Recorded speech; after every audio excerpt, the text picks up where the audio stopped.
বাংলাদেশের অধিকাংশ রাজনৈতিক নেতাকর্মী যারা পোস্টেড বিভিন্ন জায়গাতে যারা কমিটিতে আছেন, তাদের অধিকাংশ নেতাকর্মীর কোনো পেশা নাই। তারা তাহলে চলে কিভাবে? তারা জিপ চালায় কিভাবে? আমি তাদের লাইফস্টাইল দেখে আশ্চর্য হয়ে যাই। গুলশানে 5,000 স্কোয়ার ফিট নিয়ে বাসা নিয়ে থাকে, ছেলেমেয়েরা ইংলিশ মিডিয়াম স্কুলে পড়ে, সিঙ্গাপুরে ট্রিটমেন্ট নেয়, বিদেশে ঘুরতে যাইতেছে, হলিডে করতে যাইতেছে, এই দেশে ওই দেশে মিলায়, কিন্তু তার আয় ব্যয়ের কোনো একটা স্বচ্ছ জায়গা নাই। তাহলে সে চলছে হলো চাঁদাবাজের টাকা দিয়ে। তাহলে এই চাঁদাবাজ চক্রটা কিভাবে ডেভেলপ করতেছে? পলিটিক্যাল সায়েন্সের ভাষা এটাকে বলে হচ্ছে ক্লায়েন্ট প্যাট্রন পলিটিক্স। মক্কেল এবং বসের একটা সম্পর্কের নেক্সাস, একটা অশুভ রাজনীতির জিনিস তৈরি হয়েছে।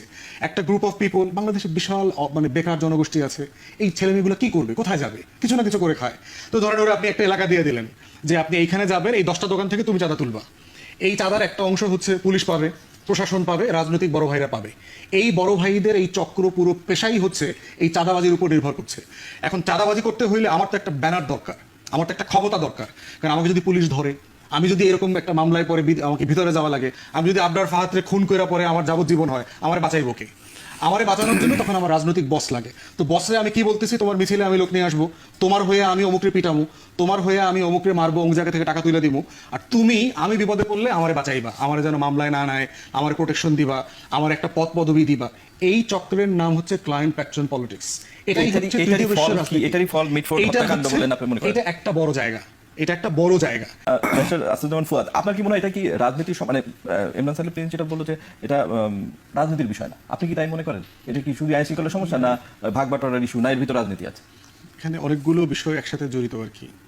একটা বিষয় হলো যে আমাকে অর্থনীতিবিদরা বলেছেন যে বাংলাদেশে সবচেয়ে বেশি কর্মসংস্থানের যোগানদাতা কোম্পানির নাম হচ্ছে রাজনৈতিক দলগুলো, বিশেষ করে যারা সরকারি দল, বিশেষ করে যারা সরকারি দল। আওয়ামী লীগ তার পিক টাইমে 55 লক্ষ পর্যন্ত মানুষকে রুটি রুজির বন্দোবস্ত করেছে বিভিন্নভাবে। কিভাবে এটা করে? এটা করে হচ্ছে কয়েকটা মাধ্যমে।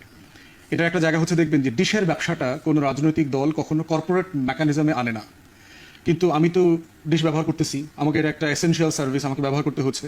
তো এটার ডিস্ট্রিবিউশনটা কীভাবে হয়? দেখবেন যে ওয়ার্ডে ওয়ার্ডে ডিশের লাইনের জন্য আলাদা আলাদা লোক দেওয়া থাকে, এবং ক্ষমতার পট পরিবর্তনের সাথে সাথে এগুলো ওই রাজনৈতিক দলের নতুন নেতাকর্মীদের হাতে আবার যায়। দেখবেন যে ইন্টারনেটের ব্যবসাটা লোকালি কখনো কর্পোরেট হয় না। আপনি সিম কিনতেছেন বিগ কোম্পানি থেকে, ইন্টারনেট আনতেছেন বিগ কোম্পানি থেকে, কিন্তু লোকাল নেটের ব্যবসাটা, লাইন টানাটানি, ওয়াইফাইয়ের বিজনেসটা দেখবেন কখনো কর্পোরেট হয় না। এটা লোকাল রাজনৈতিক নেতাকর্মীদের পুনর্বাসনের জন্য রেখে দেওয়া হয়। বর্জ্য ব্যবস্থাপনা দেখবেন আরেকটা বড় জায়গা। এটা দেখবেন যে কোনো রাজনৈতিক দল এটাকে কর্পোরেটাইজ করে না। রিসেন্টলি দেখলাম একটা সিটি কর্পোরেশনের প্রায় 60টা ওয়ার্ডে রাজনৈতিক বিবেচনাতে আপনার ওয়ার্ড ভিত্তিক বর্জ্য ব্যবস্থাপনা দিয়ে দিল, টেন্ডারিং করে দিয়ে দিল, এবং প্রত্যেকটা ওয়ার্ডে দেখবেন 10 লাখ 15 লাখ, গুলশান বনানী টনানি হলে এখানে টাকা আরও বেশি ইনকাম হয়। এই বর্জ্য ব্যবস্থাপনা থেকে এই পরিমাণ টাকা মাসে মাসে ইনকাম হয়। এটা দিয়ে রাজনৈতিক দলগুলোর স্থানীয় সংগঠন, স্থানীয় নেতাকর্মী, লোকপালা মিছিলের লোক যাওয়া, প্রতিপক্ষকে মারামারি করা, খুন খারাপি করা, এগুলো চলে। কিছু কিছু জিনিস দেখবেন যে সরকার কখনো ফরম্যাটে আনে না। দেখবেন মহাখালী বাস স্ট্যান্ড, সায়দাবাদ, গাবতলী, এরপর হচ্ছে কারওয়ান বাজারের মতো বড় বড় বিগ বাজারগুলো আছে, এই জায়গাগুলোকে কখনো ব্যবস্থাপনার মধ্যে আনে না। আমার ঢাকাতে 15 লক্ষ হকার আছে, সারা দুনিয়াতে স্ট্রিট মার্কেট আছে, কেন এটা ফরম্যাটেড হয় না? আমি ইউরোপে দেখে আসছি, আপনি আমেরিকাতে যান, সব জায়গায় দেখবেন স্ট্রিট মার্কেট আছে। লোকাল কাউন্সিল এখানে বরাদ্দ দেয়, রাস্তার ভিতরে আপনার ব্যারিকেড দিয়ে দেয় যে 55 নম্বর এই ব্যারিকেডটা হলো তোমার, মানে রাস্তাতেই করে, কিন্তু রেগুলেটেড। কিন্তু বাংলাদেশে দেখবেন কোনো রাজনৈতিক দল এটাকে রেগুলেট করে না। কেন করে না? এইটার সাথে জড়িত হচ্ছে রাজনৈতিক দলের নিজস্ব দল পরিচালনার যে আয় ব্যয়ের স্বচ্ছতার ঘাটতি আছে এই জায়গাটাতে। এবং 31 দফার প্রোগ্রামে বিএনপি অ্যাক্টিং চেয়ারপারসনের সামনে কিন্তু এই কথাটা আমি বলেছি যে বাংলাদেশে এই সংস্কারগুলো যতই আমরা চাই না কেন এগুলো হবে না যদি না আমরা রাজনৈতিক নেতাকর্মীরা আমাদের চরিত্র খাইসলত না বদলাই, আমরা যদি আমাদের ভিতর থেকে সংস্কারের আলাপ না তুলি। আমি গণতন্ত্র প্র্যাকটিস করি না, কিন্তু আমি বক্তব্যে বলছি আমি রাষ্ট্রে গণতন্ত্র কায়েম করব। আমার রুটি রুজির কোনো স্বচ্ছতা নাই, কিন্তু আমি দেশের মানুষকে বলছি যে কেউ ঘুষ খাবেন না, কেউ এটা করবেন না, অন্যায় কাজ করবেন না, দুর্নীতি করবেন না, এটা বলছি। আমার দলের ভিতরেই আমি ভিন্ন মতকে অ্যালাউ করি না। তাহলে রাস্তায় যখন হাসিনার বিরুদ্ধে ভিন্ন মত তোলে তখন সে গুম করে, খুন করে, আয়না ঘরে পাঠায় দেয়, ক্রসফায়ারে দেয়। তাহলে সংস্কারের এই জায়গাটাতে একটা মৌলিক জায়গা হচ্ছে রাজনৈতিক দলগুলো ইন্টারনালি তার আয় ব্যয়ের জায়গাটা কিভাবে রেগুলেট করছে, কিভাবে চলে একটা রাজনৈতিক দল। বাংলাদেশে মূলত দুইটা সোর্সে চলে পলিটিক্যাল পার্টি। একটা হচ্ছে বিগ কোম্পানির ডোনেশনে, বেক্সিমকো, তারপরে ধরেন এসালম, সামিট গ্রুপ, ইউনাইটেড, এই মেঘনা, ফ্রেশ, বসুন্ধরা, এই অলিগার্কগুলো যেটা করে হাজার হাজার কোটি টাকা আপনার পলিটিক্যাল পার্টির পিছনে ইনভেস্ট করে, ইন রিটার্ন ক্ষমতায় গিয়ে তারা বড় বড় টেন্ডার দেয়, কুইক রেন্টাল দেয়, এটা দিয়ে দেয়, ওই ব্রিজ দিয়ে দেয়, ওই মেট্রো রেলওয়ে দিয়ে দেয়, এটা দিয়ে তারা এটা চলে। দ্বিতীয় সোর্স হচ্ছে তার চাঁদাবাজি।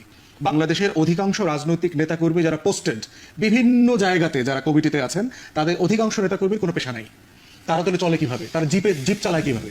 আমি তাদের লাইফস্টাইল দেখে আশ্চর্য হয়ে যাই। গুলশানে 5,000 স্কোয়ার ফিট নিয়ে বাসা নিয়ে থাকে, ছেলেমেয়েরা ইংলিশ মিডিয়াম স্কুলে পড়ে, সিঙ্গাপুরের ট্রিটমেন্ট নেয়, বিদেশে ঘুরতে যাইতেছে, হলিডে করতে যাইতেছে, এই দেশে ওই দেশে মিলায়, কিন্তু তার আয় ব্যয়ের কোনো একটা স্বচ্ছ জায়গা নাই। তাহলে সে চলছে হলো চাঁদাবাজের টাকা দিয়ে। তাহলে এই চাঁদাবাজ চক্রটা কিভাবে ডেভেলপ করতেছে? পলিটিক্যাল সায়েন্সের ভাষা এটাকে বলে হচ্ছে ক্লায়েন্ট প্যাট্রন পলিটিক্স। মক্কেল এবং বসের একটা সম্পর্কের নেক্সাস, একটা অশুভ রাজনীতির জিনিস তৈরি হয়েছে। একটা গ্রুপ অফ পিপল, বাংলাদেশে বিশাল মানে বেকার জনগোষ্ঠী আছে, এই ছেলেমেয়েগুলো কি করবে, কোথায় যাবে? কিছু না কিছু করে খায়। তো ধরেন ওরা আপনি একটা এলাকা দিয়ে দিলেন যে আপনি এইখানে যাবেন, এই 10টা দোকান থেকে তুমি চাঁদা তুলবা। এই চাঁদার একটা অংশ হচ্ছে পুলিশ পাবে, প্রশাসন পাবে, রাজনৈতিক বড় ভাইরা পাবে। এই বড় ভাইদের এই চক্র পুরো পেশাই হচ্ছে এই চাঁদাবাজির উপর নির্ভর করছে। এখন চাঁদাবাজি করতে হইলে আমার তো একটা ব্যানার দরকার, আমার তো একটা ক্ষমতা দরকার। কারণ আমাকে যদি পুলিশ ধরে, আমি যদি এরকম একটা মামলায় পরে আমাকে ভিতরে যাওয়া লাগে, আমি যদি আবরার ফাহাদরে খুন করে পরে আমার যাবজ্জীবন হয়, আমার বাঁচাইবো কে? আমারে বাঁচানোর জন্য তখন আমার রাজনৈতিক বস লাগে। তো বসরে আমি কি বলতেছি, তোমার মিছিলে আমি লোক নিয়ে আসবো, তোমার হয়ে আমি অমুকরে পিটামু, তোমার হয়ে আমি অমুকরে মারবো, অমুক জায়গা থেকে টাকা তুলে দিব, আর তুমি আমি বিপদে পড়লে আমারে বাঁচাইবা, আমার যেন মামলায় না নেয়, আমার প্রোটেকশন দিবা, আমার একটা পদ পদবি দিবা।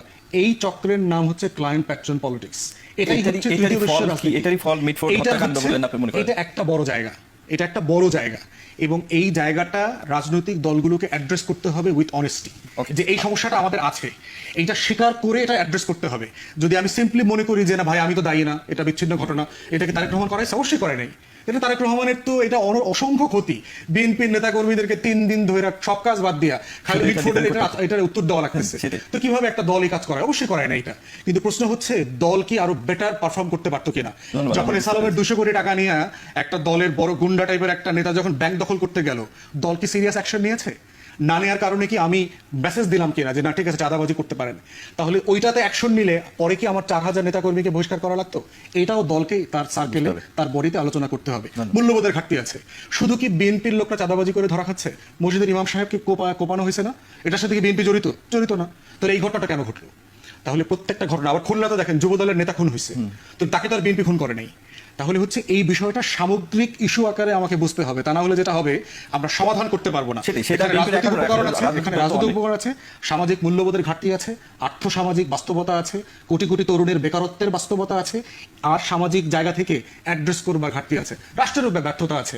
আর তারা কি করতেছে? তারা ইন্টেলিজেন্স এজেন্সি কোথায়? অন্তর্বর্তীকালীন সরকারের ফেলিয়ার আছে, পুলিশ বাহিনী কাজ করছে কিনা? টোটালটা মিলে আমাকে এটা অ্যাড্রেস করতে হবে। ধন্যবাদ।